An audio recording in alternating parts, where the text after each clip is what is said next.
Do you want me to kill myself? Did you change your insurance? Would I ask you to do this thing for me if I didn't consider you practically as my wife? Well, would you ask your wife to hook up with that ape? The ape objects.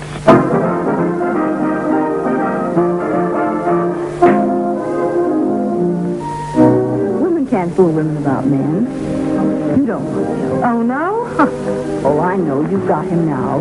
In name, anyway. But I have his love. They're married, all right. Oh, but that's arson. You mean it's bigamy? Well, what a story. Constance Allenbury marries bigamy. If you publish that, you'll have another libel suit on your hands. I'm not a bigamist. You married me, didn't you? Well,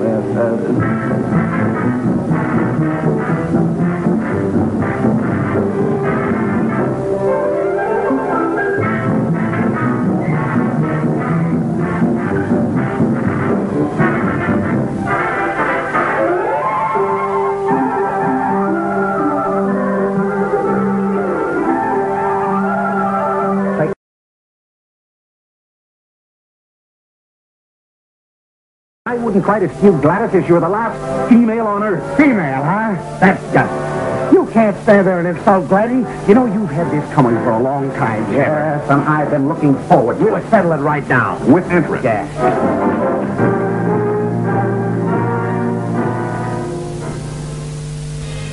As 1936 came to a close, Jean Harlow was at the zenith of her career. The new year held the promise of more professional triumphs. And personally, she was on the brink of another marriage, to a mate who complimented her perfectly. While working on the pleasant comedy Personal Property, opposite Robert Taylor, Jean began to experience what seemed to be minor medical problems. She experienced occasional pain in her stomach and had bouts of nausea. Long days at the studio did not serve to better the situation. The production began on January 4th, 1937. And was completed by January 21st. The rigorous schedule did not permit Jean to follow her doctor's prescribed diet, nor her daily exercise regimen. The studio sent Jean and Personal Property co-star Robert Taylor on a cross-country train trip to promote the film. Her health further deteriorated. Upon her return to California, she consigned herself to a period of rest and convalescence. Jean's next film was Saratoga. The 30-day shooting of the picture quickly began to slide behind schedule. On Saturday, May 29th, Jean collapsed while working overtime on a scene with Clark Gable. She was sent home, and Jean's mother was to attend to her sick daughter. Jean's mother zealously followed the Christian Science religious teachings, which prescribed prayer and not medicines. Jean's illnesses and remedies applied by doctors were an affront to her religious beliefs.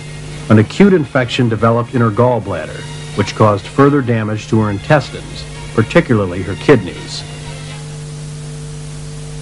Many of Jean's biographers attribute her weakened kidneys to a severe beating administered to her by her late husband, Paul Byrne. On their wedding night, a sexually frustrated Byrne allegedly attacked Jean with a cane across the back and over her kidneys, which caused them to deteriorate. After several urgent appeals to Jean's mother, the now dying woman was removed to Good Samaritan Hospital in Los Angeles.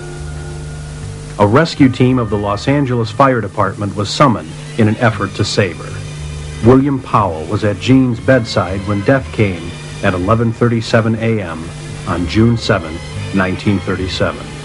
The Platinum Blonde was only 26 years old. Jean Harlow would lie in a private crypt purchased for her by William Powell. Powell's career would continue, and he retained his star status until his death in 1984. At MGM, future projects intended for Jean were retooled. She was scheduled to appear with Robert Taylor and Spencer Tracy in Tell It to the Marines. In a plan to loan her to 20th Century Fox, Jean would have starred opposite Tyrone Power in Old Chicago. And as far as Saratoga, Jean's unfinished final film, MGM yielded to public demand to see the film. Using a camera double, the film was completed. But while the studio could replace Jean with a stand-in, nobody could match her warmth, her good humor, or her sparkle. Hollywood believed it would never see her kind again. But just over a decade would pass when a new star would shine on Hollywood's horizon, reinstating the glow that had been lost with the passing of Jean Harlow. 11-year-old Marilyn Monroe was still named Norma Jean Mortensen when Jean Harlow died.